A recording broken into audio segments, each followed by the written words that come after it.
What are we doing here? And where are we gonna go?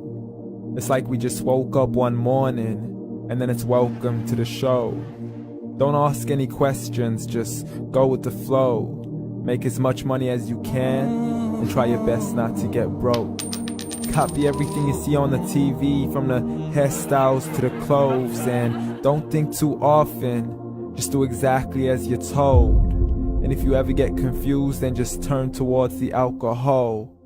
You'll still hear your thoughts, then just turn up the radio as you learn to live a lifestyle of drugs, sex, and rock and roll. But in all honesty, I just need to know, is there more to the cycle than growing and getting old? Living and dying just to leave behind a happy home and a whole lot of property that somebody else is going to own. I just really need to know before the casket's closed, 'cause I'm not willing to gamble with my soul, nor am I ready to take any chances. These are just simple life questions, and I'm just searching for some answers. Like, what are we doing here? And what is our purpose? How did we get here, and who made us so perfect? And what happens once we go, or is this world all really worth it?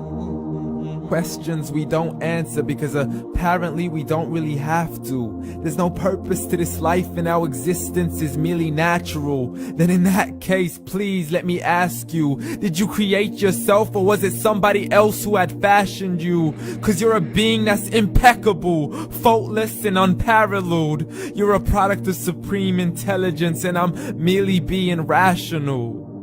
For there isn't a camera on this earth that can come close to the human eye, nor a computer that can compete alongside the human mind. And if the whole world was to come together, we wouldn't be able to create a single fly.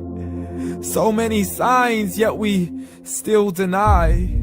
As science tries to justify that all this could come from none, when it's a simple sum. 0 plus 0 plus 0 cannot possibly ever give you 1.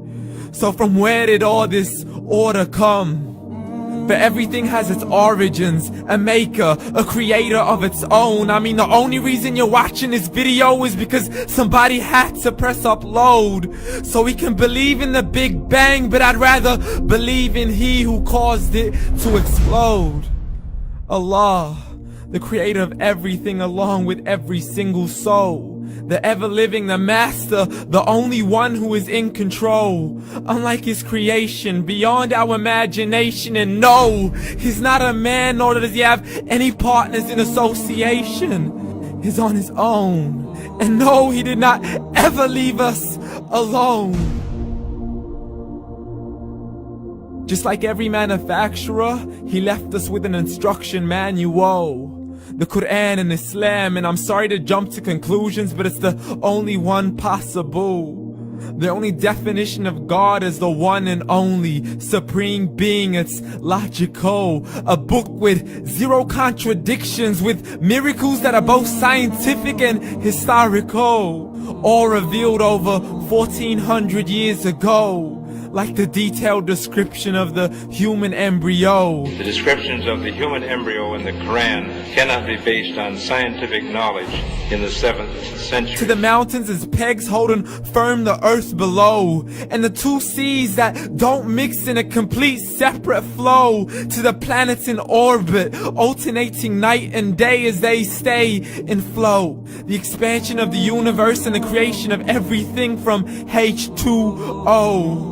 To the stories of the past and the preservation of Pharaoh. To identifying the lowest point in the land where Persia defeated Rome. The gushing fluid that created man in the glands between the ribs and the backbone. And not a word has changed, it's still the same. So please explain how all this was known over 1400 years ago. To a man who couldn't read or write, as he would recite whatever the angels spoke. And if you still don't believe, please try to come up with something that's even close. But you can't, so we took God as a mockery and his messengers as a joke. Muhammad could not read or write. How's somebody who can't read or write gonna start a religion? Dismiss these scriptures as legends and tales of the ancient folk, as we live life according to our whims, desires, and hopes. saying this life is the only home we will ever know. We will live then die, then simply turn to bones. YOLO! Correction, after the grass dies, the rain arrives and it regrows, and Allah promises to do the same thing to your very soul and bring you back from your very fingertips to your toes, as the all-seeing supreme being watches us so close, and we are surely being tested in our wealth, our health, and our self, and everything that we've been blessed with. So believe, for we will surely be resurrected and be brought back to our Lord and account for every single deed, as He hands us our books and orders us to read. From the bad to the good and everything in between. You yourself are sufficient for your own accountability, so don't be mad at me. You are the one who thought He wouldn't come back to me. I gave you a whole life long to search after me, but you were busy in all that which was temporary. So read, and glad tidings to all those who believed. And if you disbelieve, read. And don't let that day be the first day you find out what your life really means. Read.